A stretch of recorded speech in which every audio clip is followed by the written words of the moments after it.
This is Sarah from The Savvy Professor, and in today's video, we'll talk about how to fix an Optimum cable box that's not turning on.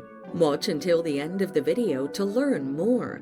Your Optimum cable box isn't turning on due to power supply issues, damaged or loose cables, or internal issues. To fix these, check the power outlet. Unplug your cable box and plug in a different device to determine if the outlet has a problem. If the second device works, there might be a problem with the cables. However, if it doesn't, replace the outlet or move your cable box to another outlet. Inspect the cables. Unplug your cable box and inspect the power cable for damages.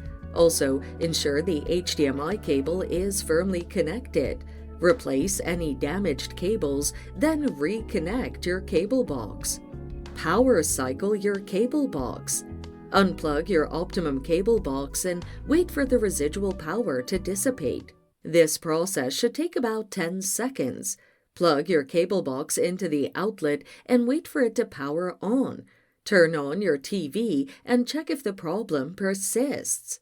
If the problem persists, find Optimum's contact information at optimum.net. The link is in the description. And there you have it. That's how you fix an Optimum cable box that's not turning on. Thanks for watching. Till next time.